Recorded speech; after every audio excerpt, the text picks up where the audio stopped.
আমার নাম অনাথ চক্রবর্তী। আমি কলকাতায় থাকি। ছোটবেলা থেকেই তন্ত্রমন্ত্র আর অদ্ভুত অলৌকিক বিষয়ের প্রতি আমার এক অদ্ভুত টান ছিল। যখন অন্য বাচ্চারা খেলাধুলা নিয়ে ব্যস্ত থাকত, আমি তখন রাতের অন্ধকারে পুরনো মন্ত্রের বই পড়তাম। বহু বছর আগে এক তান্ত্রিক গুরুর সঙ্গে আমার পরিচয় হয়। তার কাছ থেকেই আমি কিছু গোপন উপায়, কিছু নিষিদ্ধ তন্ত্রবিদ্যা শিখেছিলাম, যেগুলিগুলো আজও আমি মানুষের উপকার করার চেষ্টা করি। কিন্তু সব আত্মা শান্তি চায় না। কিছু অশুভ শক্তি আছে যারা অন্ধকারেই বাঁচতে ভালোবাসে। আজ আমি তোমাদের শোনাবো আমার জীবনের কিছু ভয়ঙ্কর সত্য ঘটনা, যেগুলো আজও মাঝরাতে আমাকে ঘুমোতে দেয় না। আর বিশ্বাস করো, এই গল্পগুলোর প্রতিটা শব্দ সত্যি। রাত তখন প্রায় 12:30। কলকাতার আকাশে হালকা কুয়াশা নেমেছে। আমি নিজের ঘরে বসে কিছু পুরনো তন্ত্রমন্ত্রের নোট পড়ছিলাম। হঠাৎই আমার ফোনটা কেঁপে উঠল। অচেনা নম্বর। ফোন ধরতেই ওপাশ থেকে কাঁপা গলায় একজন বৃদ্ধ বললেন, আপনি কি অনাথ চক্রবর্তী? আমি শান্ত গলায় বললাম, জি, বলুন। লোকটা কয়েক সেকেন্ড চুপ করে থেকে বলল, আমাদের গ্রামে কিছু একটা হয়েছে। শ্মশানের দিক থেকে রাত হলেই কান্নার শব্দ আসে, আর যারা সেই শব্দ শুনে বাইরে যায় তারা আর ফিরে আসে না। আমি প্রথমে ভেবেছিলাম গ্রামের সাধারণ কোনো ভয় বা গুজব, কিন্তু পরের কথাটা শুনে আমার শরীর ঠান্ডা হয়ে গেল। গত 3 দিনে 4 জন মানুষ নিখোঁজ হয়েছে। লোকটা গ্রামের নাম বলল, বীরনগর। কলকাতা থেকে অনেক দূরে একটা ছোট গ্রাম। ফোন রাখার আগে সে শুধু একটা কথাই বলেছিল, আজ রাতেও যদি কেউ মারা যায় তাহলে পুরো গ্রাম শেষ হয়ে যাবে। সেদিন রাতেই আমি বেরিয়ে পড়লাম। ভোরের দিকে যখন বীরনগরে পৌঁছালাম, তখন পুরো গ্রামটা অদ্ভুত চুপচাপ। রাস্তায় কোনো মানুষ নেই, শুধু কয়েকটা কুকুর দূরে দাঁড়িয়ে আমার দিকে তাকিয়ে গর্জন করছিল। গ্রামের মাঝখানে একটা পুরনো বটগাছের নিচে কয়েকজন লোক দাঁড়িয়েছিল। তাদের চোখে মুখে আতঙ্ক স্পষ্ট। একজন বৃদ্ধ এগিয়ে এসে বললেন, আপনি অনাথবাবু? আমি মাথা নাড়তেই তিনি আমাকে গ্রামের শেষ প্রান্তের দিকে নিয়ে গেলেন। সেখানে একটা পুরনো শ্মশান। চারদিকে পোড়া কাঠের গন্ধ, বাতাসে ছাই উঠছে। কিন্তু সবচেয়ে ভয়ঙ্কর জিনিসটা ছিল অন্য কিছু। শ্মশানের মাঝখানে একটা পোড়া চিতা এখনো ধুঁকছিল, অথচ গ্রামের লোকজন বলল সেখানে শেষ দাহকার্য হয়েছিল প্রায় 1 সপ্তাহ আগে। আমি চোখ বন্ধ করে মন্ত্র পড়তে শুরু করলাম। কয়েক সেকেন্ডের মধ্যেই আমার কানে ভেসে এলো একটা ফিসফিসে গলা, ওকে ফিরিয়ে দে। আমার চোখ হঠাৎ খুলে গেল। চারপাশে কেউ নেই, কিন্তু পরিষ্কার বুঝতে পারছিলাম কেউ একজন ঠিক আমার পিছনে দাঁড়িয়ে আছে। ধীরে ধীরে পিছনে তাকাতেই আমার বুকের ভেতরটা কেঁপে উঠল। একটা কালো ছায়া মূর্তি, যার পুরো শরীর পোড়া আর চোখ দুটো আগুনের মতো জ্বলছে। সে আমার দিকে তাকিয়ে বিকৃত গলায় বলল, ওরা আমার দেহ পুড়িয়েছে, এখন পুরো গ্রাম পুড়বে। হঠাৎই শ্মশানের চারপাশে থাকা সব চিতা একসাথে জ্বলে উঠল। বাতাসে অসংখ্য মানুষের কান্নার শব্দ ভেসে আসতে লাগলো। আমি সঙ্গে সঙ্গে গুরুর শেখানো রুদ্রতন্ত্রের মন্ত্র পড়তে শুরু করলাম। কিন্তু সেই মুহূর্তে বুঝতে পারলাম এটা কোনো সাধারণ আত্মা নয়, কারণ আমার গলায় থাকা রুদ্রাক্ষের মালাটা ধীরে ধীরে কালো হয়ে যাচ্ছে। তারপর 2 সপ্তাহ কেটে গেছে বীরনগরের সেই ঘটনার পর, কিন্তু শ্মশানের সেই পোড়া মুখটা আজও মাঝে মাঝে স্বপ্নে দেখতে পাই। সেদিন রাতেও আমি নিজের ঘরে বসেছিলাম। বাইরে প্রবল বৃষ্টি পড়ছে। হঠাৎ দরজায় ধীরে ধীরে ঠক ঠক ঠক শব্দ হলো। দরজা খুলতেই দেখি সামনে এক যুবতী দাঁড়িয়ে, ভিজে শাড়ি, কাপা চোখ, আর হাতে একটা পুরনো কালো কাপড়ে মোড়া বাক্স। সে ফিসফিস করে বলল, আপনাকেই সবাই অনাথতান্ত্রিক বলে? আমি মাথা নাড়তেই সে বাক্সটা আমার হাতে দিয়ে বলল, এটার ভেতরে যা আছে সেটা আমাদের গ্রামের সর্বনাশ ডেকে এনেছে। আমি বাক্স খুলতেই ভেতরে একটা কালো পাথরের মূর্তি দেখতে পেলাম। অদ্ভুত দেখতে, মানুষের মতো, কিন্তু মুখে কোনো চোখ নেই, শুধু ফাঁকা গর্ত। মূর্তিটা হাতে নিতেই আমার মাথার ভেতর যেন হঠাৎ কারো চিৎকার ভেসে উঠল, মন্দির খুলে দে। আমি সঙ্গে সঙ্গে মূর্তিটা মাটিতে রেখে দিলাম। মেয়েটা কাঁদতে কাঁদতে বলল, আমাদের গ্রামের জঙ্গলের ভেতরে একটা পুরনো কালো মন্দির আছে। বহু বছর ধরে ওটা বন্ধ ছিল, কিন্তু কিছুদিন আগে কয়েকজন লোক সেখানে গিয়ে এই মূর্তিটা নিয়ে আসে। তারপর থেকেই মানুষ মারা শুরু হয়েছে। আমি জিজ্ঞেস করলাম, কিভাবে মারা যাচ্ছে? মেয়েটা নিচের দিকে তাকিয়ে বলল, সবাই এর চোখ নেই। আমার শরীর ঠান্ডা হয়ে গেল। পরদিন সকালেই আমি রওনা দিলাম সেই গ্রামের উদ্দেশ্যে। গ্রামটা পাহাড় আর জঙ্গলে ঘেরা, চারদিকে এমন নীরবতা যেন পুরো জায়গাটা বহুদিন ধরে জীবন্ত নয়। গ্রামের মানুষজন আমাকে দেখেই দরজা বন্ধ করে দিচ্ছিল, কেউ কথা বলতে চাইছিল না। শেষ পর্যন্ত এক বৃদ্ধ আমাকে জঙ্গলের রাস্তা দেখিয়ে দিল। তিনি শুধু একটা কথাই বলেছিলেন, সূর্য ডোবার আগে ফিরে আসবেন, কারণ রাতের পর ওই মন্দিরে মানুষ থাকে না। আমি একাই জঙ্গলের ভেতর ঢুকে পড়লাম।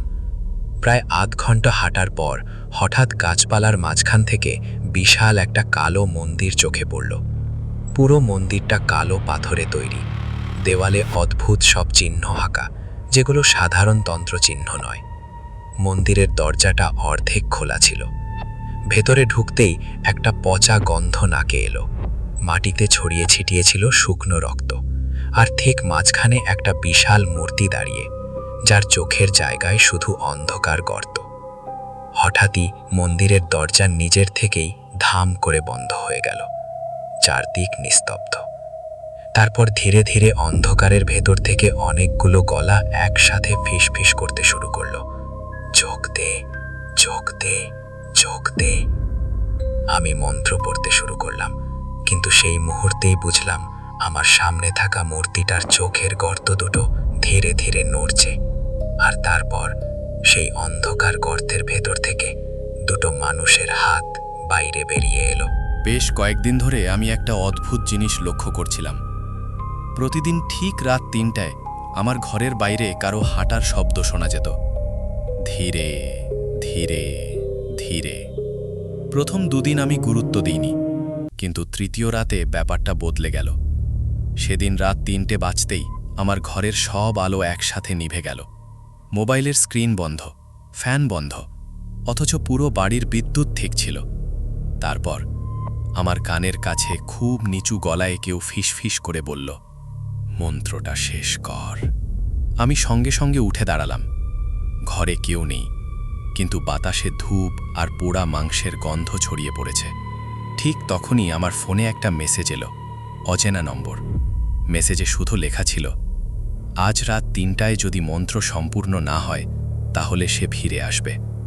নিচে একটা ঠিকানা, কলকাতার বাইরে একটা পুরনো জমিদার বাড়ি। আমি বুঝতে পারছিলাম এটা সাধারণ কিছু নয়, কারণ রাত 3টার মন্ত্র নামটা আমি আগে শুনেছি। বহু বছর আগে আমার গুরু আমাকে বলেছিলেন, কিছু মন্ত্র আছে যেগুলো অসম্পূর্ণ অবস্থায় থামানো যায় না। একবার শুরু হলে সেটা শেষ হবেই, না হলে যে শক্তিকে ডাকা হয়েছে সে নিজেই পথ খুঁজে নেয়। সেই রাতেই আমি বেরিয়ে পড়লাম। জমিদার বাড়িটা ছিল একদম জনমানবহীন এলাকায়। চারদিকে আগাছা, ভাঙা দেওয়াল আর অদ্ভুত নিস্তব্ধতা। বাড়ির মূল দরজাটা খোলাই ছিল। ভেতরে ঢুকতেই দেখি মেঝেতে লাল রং দিয়ে বিশাল একটা তন্ত্রচক্র আঁকা। চারপাশে জ্বলছে কালো মোমবাতি, আর ঠিক মাঝখানে বসে আছে একটা ছেলে, বয়স 20-21 হবে।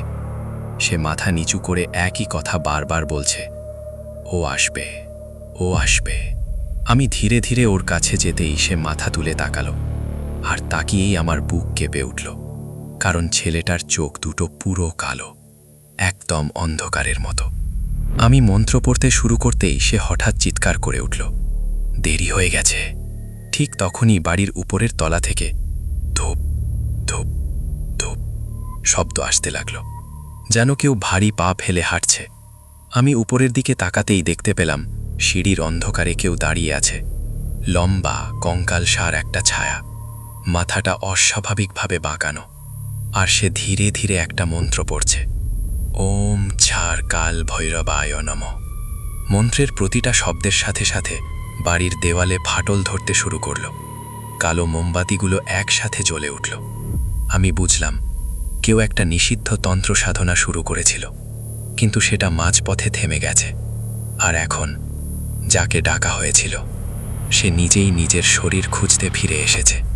হঠাৎ পুরো বাড়িটা কেঁপে উঠল, আর তারপর উপরের অন্ধকার থেকে সেই জিনিসটা ধীরে ধীরে 4 হাত পায়ে ভর দিয়ে সিঁড়ি বেয়ে নিচে নামতে শুরু করল। তারপর রাত 3টের মন্ত্রের ঘটনার পর আমি প্রায় 1 সপ্তাহ কোনো নতুন কাজ নিইনি। শরীরের ক্লান্তির থেকেও বেশি মনটা অদ্ভুত ভারী হয়েছিল, কারণ সেই রাতের পর থেকে আমি একটা জিনিস বুঝতে পারছিলাম, কেউ বা কিছু আমাকে অনুসরণ করছে। যেখানেই যাই মনে হতো দূরে কোথাও একটা মহিলা দাঁড়িয়ে আমাকে দেখছে, কিন্তু কাছে গেলেই কেউ নেই। সেদিন সন্ধ্যায় হঠাৎ আমার বাড়িতে এক মধ্যবয়স্ক লোক এলেন। মুখ শুকনো, চোখের নিচে কালি, যেন বহুদিন ঘুমননি। তিনি বসেই বললেন, আমার স্ত্রীকে বাঁচান। আমি শান্ত গলায় জিজ্ঞেস করলাম, কি হয়েছে? লোকটা কাঁপা গলায় বলল, রাত হলেই ও বদলে যায়। আমি প্রথমে ভাবলাম কোনো মানসিক সমস্যা, কিন্তু পরের কথাটা শুনে চুপ হয়ে গেলাম। গতকাল রাতে আমি দেখেছি ও নিজের হাতে কাঁচা মাংস খাচ্ছে। লোকটার নাম অমিত। সে আমাকে নিয়ে গেল তাদের গ্রামের বাড়িতে। বাড়িটা ছিল নদীর ধারে, পুরনো ভাঙাচোরা একটা দোতলা বাড়ি। আশেপাশে প্রায় কোনো লোকজন নেই। ভেতরে ঢুকতেই আমার গায়ে কাঁটা দিল। পুরো বাড়ির বাতাস অস্বাভাবিক ঠান্ডা, আর কোথাও একটা পচা ফুলের গন্ধ। অমিত নিচু গলায় বলল, ও উপরে আছে, কিন্তু রাত নামার আগে ও স্বাভাবিক থাকে। আমি ধীরে ধীরে উপরে উঠলাম। ঘরের ভেতরে এক মহিলা জানলার পাশে বসেছিল। দেখতে একদম সাধারণ, শান্ত চোখ, ফ্যাকাশে মুখ। সে আমার দিকে তাকিয়ে হালকা হাসল, কিন্তু সেই হাসিটা দেখেই আমার বুক ঠান্ডা হয়ে গেল, কারণ তার ঠোঁটের কোণায় শুকনো রক্ত লেগেছিল। আমি মন্ত্র পড়ে বুঝতে চেষ্টা করলাম কোনো অশুভ শক্তি আছে কিনা। ঠিক তখনই মহিলাটা হঠাৎ আমার দিকে তাকিয়ে খুব ধীরে বলল, ও আমাকে ছাড়বে না। আমি জিজ্ঞেস করলাম, কে? মহিলাটা কাঁপা গলায় বলল, পিশাচিনী। তারপর সে একটা গল্প বলতে শুরু করলো। কয়েক মাস আগে গ্রামের বাইরে একটা পুরনো শ্মশানের কাছে সে অজ্ঞান হয়ে পড়েছিল। যখন জ্ঞান ফেরে তখন থেকেই প্রতি রাতেই একই স্বপ্ন দেখতে শুরু করে। একটা কালো চুলওয়ালা মহিলা যে অন্ধকারে দাঁড়িয়ে থাকে আর বলে, আমার ক্ষুধা পেয়েছে। সেদিন রাতেই আমি ওই বাড়িতে থাকার সিদ্ধান্ত নিলাম। রাত প্রায় 1টা, বাইরে প্রবল হাওয়া বইছে। হঠাৎ উপরের ঘর থেকে খাচ খাচ খাচ শব্দ আসতে লাগলো। আমি দৌড়ে ঘরে ঢুকতেই দেখি মহিলাটা দেওয়ালে উল্টো হয়ে ঝুলে আছে। তার চুল মাটিতে লটকে পড়েছে, চোখ দুটো সম্পূর্ণ সাদা আর মুখ ভর্তি রক্ত। সে ধীরে ধীরে মাথা ঘুরিয়ে আমার দিকে তাকালো, তারপরে এমন একটা হাসি দিল যেটা মানুষের হতে পারে না। আমি সঙ্গে সঙ্গে রুদ্রতন্ত্রের মন্ত্র পড়তে শুরু করলাম। ঠিক তখনই ঘরের কোণের অন্ধকার থেকে আর একটা মহিলা বেরিয়ে এলো। লম্বা কালো চুল, অস্বাভাবিক লম্বা হাত, আর মুখের জায়গায় শুধু ধারালো দাঁত। সে বিকৃত গলায় বলল, ও এখন আমার। হঠাৎ পুরো ঘরের আলো নিভে গেল। অন্ধকারের মধ্যে শুধু একটা শব্দ ভেসে আসছিল, খাচ, জীবনের শব্দ। আর তারপর আমার কাঁধের ঠিক পিছনে কেউ ঠান্ডা নিঃশ্বাস ফেলল। পিশাচিনীর অভিশাপের ঘটনার পর আমি কয়েকদিন কারো সাথে যোগাযোগ রাখিনি, কারণ সেই রাতের একটা দৃশ্য আজও ভুলতে পারিনি। অন্ধকার ঘরের ভেতর দাঁড়িয়ে থাকা সেই পিশাচিনী শেষ মুহূর্তে আমার দিকে তাকিয়ে বলেছিল, তুই যেখানে যাবি মৃত্যু আগে পৌঁছে যাবে। প্রথমে আমি কথাটাকে অভিশাপ ভেবেছিলাম, কিন্তু কয়েকদিন পর বুঝলাম ওটা সতর্ক বার্তা ছিল। সেদিন দুপুরে আমি একটা চিঠি পেলাম, পুরনো হলুদ কাগজ, কোনো প্রেরকের নাম নেই। চিঠিতে শুধু লেখা ছিল, দয়া করে আমাদের গ্রামে আসুন, এখানে কেউ বাঁচে না। নিচে গ্রামের নাম নিশিপুর। আমি নামটা আগে কখনো শুনিনি, মানচিত্রেও খুঁজে পাওয়া কঠিন। পাহাড় আর জঙ্গলের মাঝখানে ছোট্ট একটা গ্রাম। সন্ধ্যের দিকে সেখানে পৌঁছাতেই প্রথম অদ্ভুত জিনিসটা চোখে পড়ল। পুরো গ্রামে একটা মানুষও নেই। দোকান খোলা, রান্নার হাঁড়িতে এখনও খাবার, কিন্তু মানুষ নেই। শুধু বাতাসে একটা অদ্ভুত গন্ধ, ভেজা মাটি আর পচা দেহের গন্ধ মিশে আছে। আমি ধীরে ধীরে গ্রামের ভেতর হাঁটতে শুরু করলাম। হঠাৎ একটা বাড়ির দরজা কিঁচ করে খুলে গেল। ভেতর থেকে খুব আস্তে একটা বাচ্চার গলা এলো, আপনি চলে যান। আমি ভেতরে ঢুকতেই দেখি এক ছোট ছেলে কোণের দিকে বসে আছে, চোখে ভয়। আমি জিজ্ঞেস করলাম, সবাই কোথায়? ছেলেটা কাঁপতে কাঁপতে বলল, রাত হলে ওরা বের হয়। কারা? ছেলেটা উত্তর দিল না, শুধু জানলার বাইরে তাকিয়ে রইল। আমি লক্ষ্য করলাম গ্রামের প্রতিটা বাড়ির দরজায় লাল রঙে একই চিহ্ন আঁকা, একটা বৃত্ত, তার ভেতরে 3টে চোখ। চিহ্নটা দেখে আমার শরীর ঠান্ডা হয়ে গেল, কারণ বহু বছর আগে গুরু আমাকে এই চিহ্ন সম্পর্কে বলেছিলেন। এটা ছিল মৃতভোজীদের চিহ্ন, এক ধরনের অশুভ সত্তা, যারা মৃত মানুষের আত্মা নয়, বরং জীবন্ত মানুষের ভয় খেয়ে বাঁচে। সূর্য ডোবার সাথে সাথে পুরো গ্রামের পরিবেশ বদলে যেতে শুরু করল। চারদিকে কুয়াশা নেমে এলো, কুকুরের চিৎকার বন্ধ হয়ে গেল, বাতাস একদম স্তব্ধ। আর তারপর দূরে কোথাও একটা ঘণ্টা বাজল, ঢাং ঢাং ঢাং। ছেলেটা হঠাৎ চিৎকার করে উঠল, ওরা বেরিয়ে পড়েছে। ঠিক তখনই বাইরে অনেকগুলো পায়ের শব্দ শোনা গেল, ধীরে ধীরে ধীরে। আমি জানলার ফাঁক দিয়ে বাইরে তাকালাম, আর যা দেখলাম সেটা আজও ভুলতে পারিনি। পুরো গ্রামের রাস্তা জুড়ে অনেকগুলো মানুষ দাঁড়িয়ে আছে, কিন্তু তারা মানুষ নয়। তাদের শরীর শুকিয়ে কঙ্কালসার, চোখের জায়গায় শুধু কালো গর্ত, আর মুখ অস্বাভাবিকভাবে ছেঁড়া। তারা সবাই একসাথে আমার বাড়িটার দিকে তাকিয়েছিল। তারপর একসাথে সবগুলো মুখ খুলে একই কথা বলল, নতুন একজন এসেছে। হঠাৎ পুরো বাড়িটা কেঁপে উঠল। দরজায় ধীরে ধীরে ঠক ঠক ঠক শব্দ হতে লাগলো। আর সেই মুহূর্তে বুঝলাম, নিশিপুরে মানুষ মরে না, কারণ এখানে যারা একবার আসে তারা আর মানুষ থাকে না।